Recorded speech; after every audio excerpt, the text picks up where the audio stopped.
What's up, everybody? Welcome in to the Early Edge. I'm your host, Alan Bell. We've got a fantastic show lined up for you today. And I'll tell you what, before we get started on that, let's take a look, as we always do, at Friday, our recap here and how it went down. More X's than greens. And I'll tell you what, go ahead and look at my name right there. Tulsa, second half, team total over 60.5, because I'm going to take the blame for the entire show on everybody's X's. And I'll tell you why. We're sitting there at 13, last play of the game. All right. Tulsa has a pick six in their hands to run it in and cover this number. And the dude just falls down. Just falls down. And I'm screaming at the television. My neighbor's like, why is this guy screaming at a Tulsa game? So I'm going to take the blame for everybody there. But enough of that. Let's bring in the stars of the show. My guys looking sharp as always. Micah Roberts, my man. How we doing, sir? Doing great, man. Real exciting. I didn't know that's how the game ended. I just saw the score and was like, damn. And that's horrible to find that out. But Western Kentucky got there.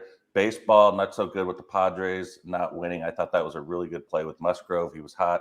And then the NBA, it's upside down world right now with the ratings. Nothing is panning out for real. So I'm just kind of waiting. I saw the Denver Nuggets destroyed the Warriors. The second team of the Nuggets was so impressive. All of them had double-digit plus minuses. They were all pluses, better than the starters. So that was impressive.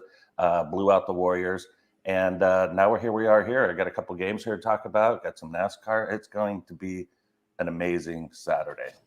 It really is, man. Like, we're the best, part of the sports calendar right now. I think it was the other day was like the sports equinox, I believe. Is that what it's called? Yeah.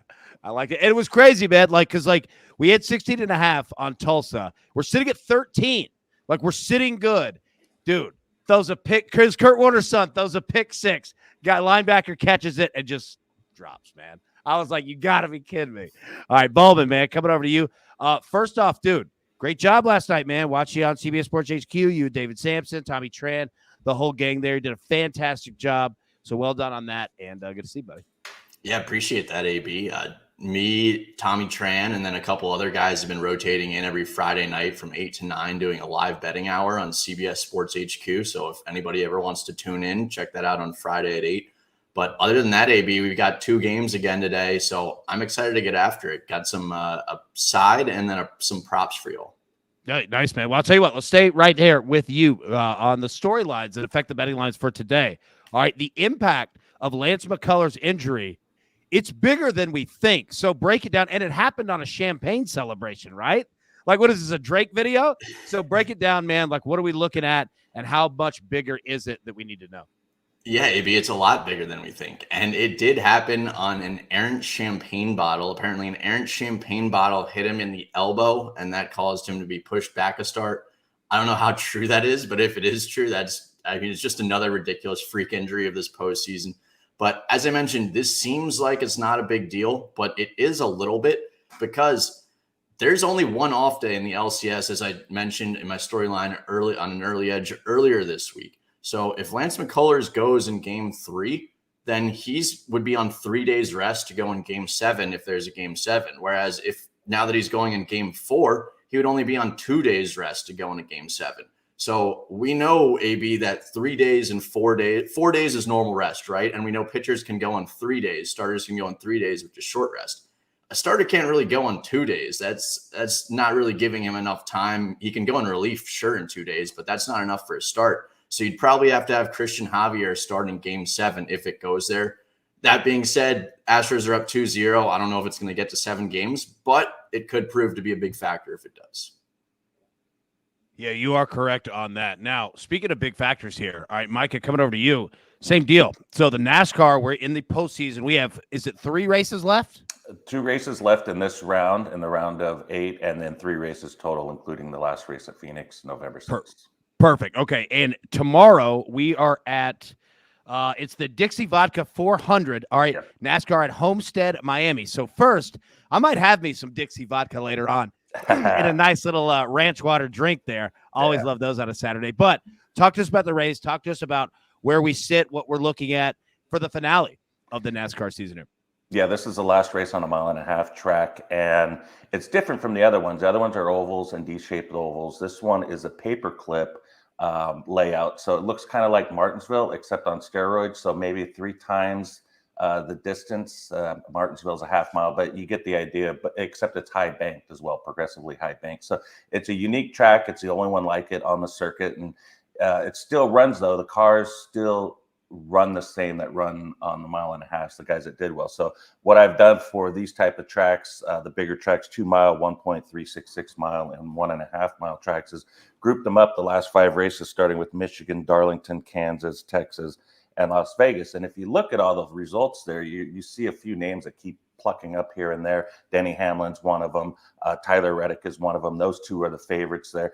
And then there's other guys. You're like, wow, Eric Jones, why is he 50 and 66 to 1 every week when he's like top 6 in a lot of these? He won at Darlington. They're acting like he has no shot to win. He does have a shot. He's 66 to 1. Chase Briscoe's another one. He's been top 5 the last 2 races between Las Vegas and Texas. He's going to have a good run here, and he's 6 in the points. He's a guy to really look at strong, because if he wins this race, he's automatically got the invite to Phoenix, which is the place he won his first career Cup race, his only race this season, way back in March. So he kind of has an edge and incentive to do extremely well here, and he's one of the guys I'm looking at. And then, of course, Joey Logano. He's got 4 top 5s in those 5 races that I mentioned. So, yeah. The same guys are probably going to, I don't think you're going to see any surprises. And I don't consider Eric Jones, if he wins, a surprise, even though the bookmakers have him so egregiously high. So take advantage of that. Early lottery ticket, $5 on Eric Jones at 66 to 1. Do it. All right. I'm telling you, that got me perked up right there, man. A little early lottery ticket. No, it is funny. I'll say, our man, Trent Wade, it looks like he agrees with you completely on Chase Briscoe. Top 10 at minus 105. Obviously, you feel good about that. Oh, yeah. Do top 5. Get in there. Get some plus money. Take that top 5. Take the next step. Top 5, Chase Briscoe. Do it. I love it, man. I love it. All right. Let's get into our picks for today. But before we do, let's take a quick break and hear from one of our partners. And we are back. All right. Only got 2 of today. All right. And I'm in here too. Got a couple plays here, but you guys are the stars of the show on this one. So, Micah, I'm going to come right back at you, man. You've got to play in college football, and you've got to play in the NFL. So hit both of them, man. What you got? Yeah, there's all kinds of sports going on now. And I realized last week, John and we did all baseball. And I'm like, wait, well, man, maybe I should have thrown a college football in there. So I left the baseball aside. We'll have John handle all that. And I like his play today.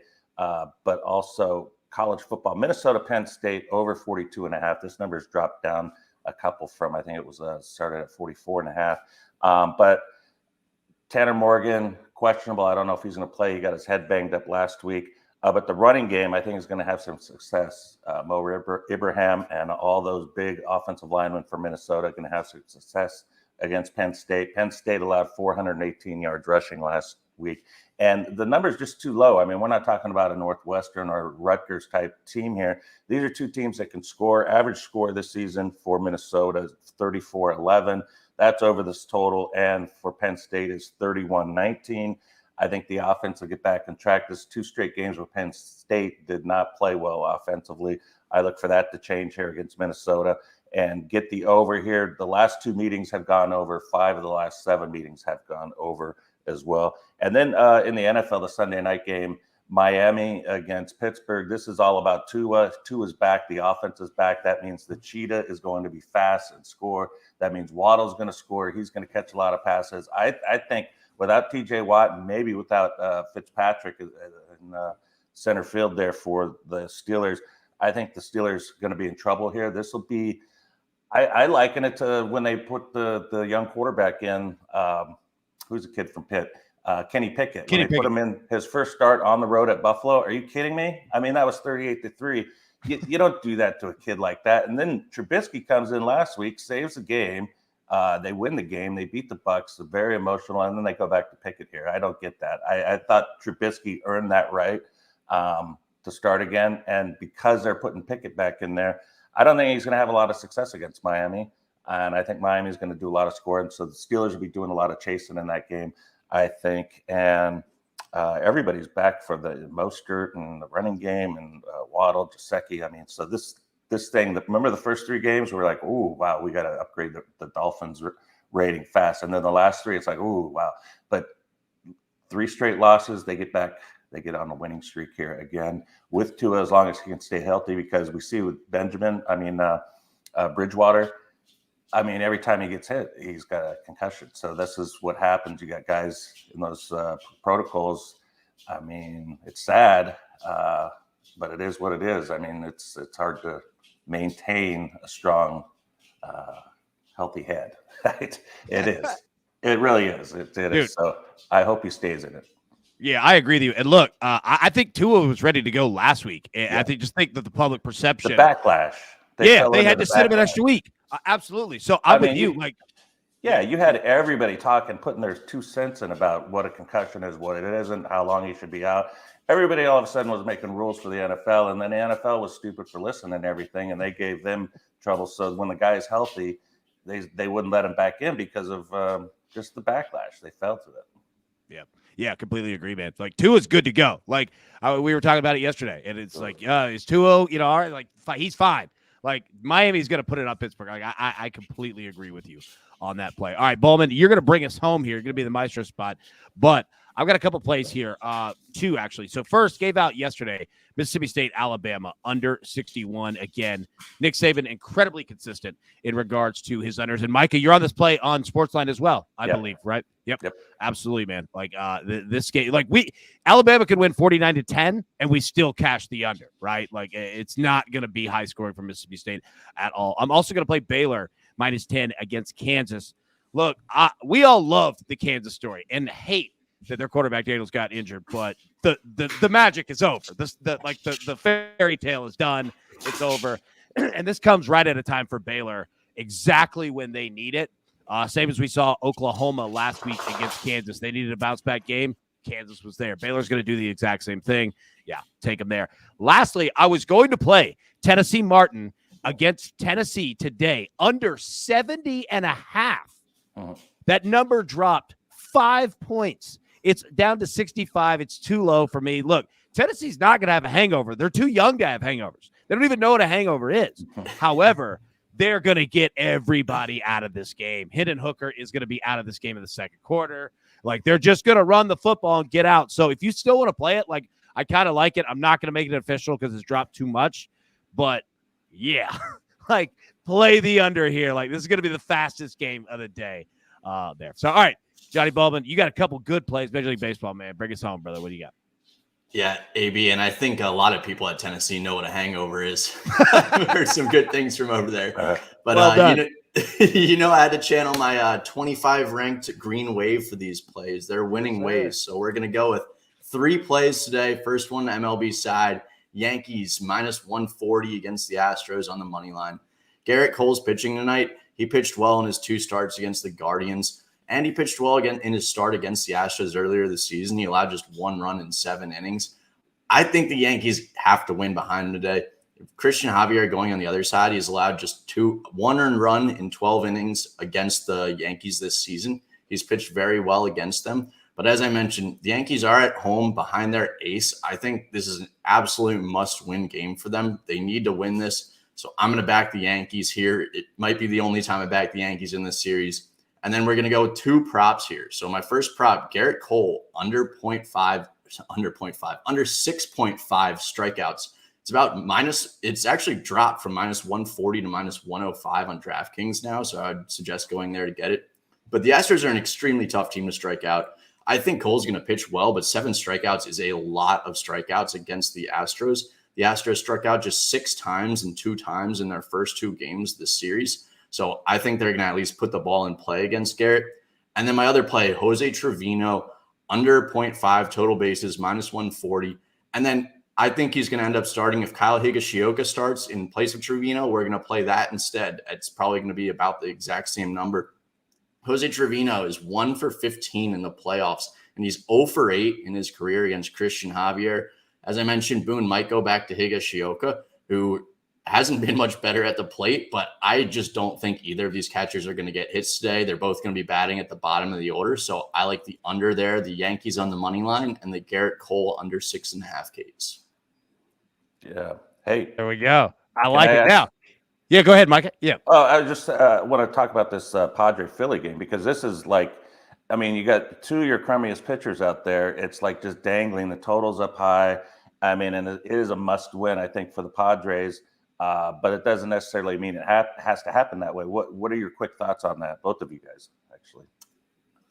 I think that you're right. It's a tough one. I think the Padres, it's a must-win game for them, but I don't know if they're going to be able to do that behind Clevenger. The main thing for me here is I don't know who the Phillies are going to pitch. They think Falter's only going to go 3 innings. He's only pitched 1 inning in the last 21 days. So my guess is they go Syndergaard after him, which I think would be fine. But then the Phillies bullpen's also extremely worked, so I don't know who they go to there. So I would lean Phillies here, but I just don't necessarily know who's pitching. So I've got to figure that out. I think I'm going to try the over. I think at least I would definitely lean over. I think I can get some runs there. Yeah. Dude, it feels like with the Phillies, like they're kind of magical, man. Like they just have something there. Exactly. Yeah. Like watching that those game NL East teams. Dude, like that's the craziest thing is like the quietest NL East team. Yeah. Out of all of them that are like super loud, like it's the Phillies, right? Like, and then they got Syndergaard sticking it in, but to both of them, the Braves and the Mets, like, I'm still here. And it's the same thing, really, if you think about it. Like, if they win today, they did the same thing to the Braves, right? They lost game 2, then they came back home, wiped it out. So, yeah, I'm a little, I got to work on that a little more. All right, we're going to have some fun real quick. All right, so in the chat, we were sitting here talking about UFC. Now, look, we don't have a UFC person on the show on Saturdays. We used to. We don't have one anymore here. But I don't know enough to break it down.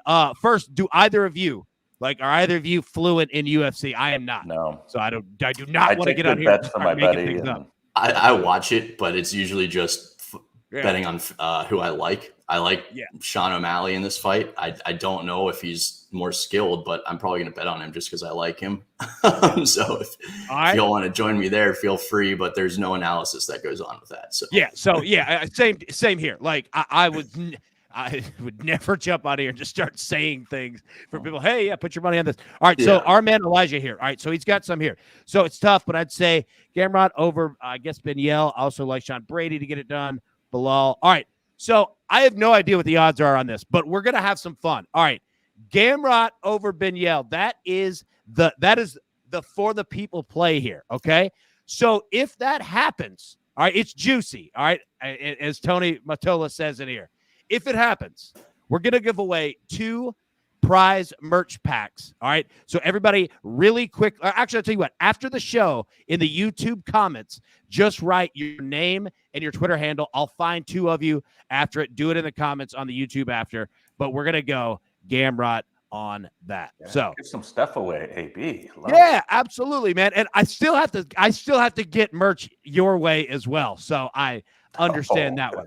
That's long past. That was like a ship like a year ago. I don't know what happened. You know what? My ship's the rudder gets a little slow. Let me just say that. But no, all right. We're gonna get the Gamrot here. Everybody in the YouTube comments, when the show is over, drop your name and your Twitter handle, and I'll find 2 of you, and we'll send out merch packs on that. Because, dude, I agree with you, man. Like UFC, it's big today, man. So want to make sure that we at least have some fun with it. Get in the crew. So Elijah, appreciate you on that, man. Thank you so much. All right, guys. Anything else before we jump out of here? Everybody good? Yeah. All right, let's bring up the recap here. Take a look. Jump on out of here. All right. Chip Patterson today is on Ole Miss LSU under 68, Alabama -21, Kansas State +3.5. I'm on Mississippi State, Alabama under 61, Baylor -10, Emory Hunt, Ottawa +6 and over 49. Bowman's on the Yankees money line -145. Garrett Cole under 6.5 strikeouts. Jose Trevino under a half total bases there. Michael Roberts, Minnesota, Penn State over 42.5, and the Dolphins -7. Now, you know we've got more here. Our Week 8 college football show edition this week. Tom Fornelli on Indiana +3.5, Louisiana Monroe Army under 55.5, Purdue +2.5, Georgia Southern +2.5, Kansas State +3.5. Jacob Fetner's on Cincinnati team total over 30.5, Ohio Northern Illinois over 65.5, Wake Forest team total over 40.5, Indiana +3.5. Chip Patterson. He's also on another one of Ole Miss LSU under 66.5, Louisiana Monroe +7, Oklahoma State +6.5, Duke +9, UCLA +6.5, and our man Micah Roberts, Florida International +14.5, Oklahoma State +6.5, Syracuse +13.5, Mississippi State, Alabama under 61 as well, UCLA +6.5, and TCU -3.5. Well done. Woo! A lot of talking there. Nobody wants to hear any more of me for the rest of the weekend. But everybody have a great day. We'll be back live tomorrow, Sunday, 10 a.m. To break down everything for the NFL Week 7. But until then, best of luck. Let's cash these tickets. We'll see you tomorrow. Thanks.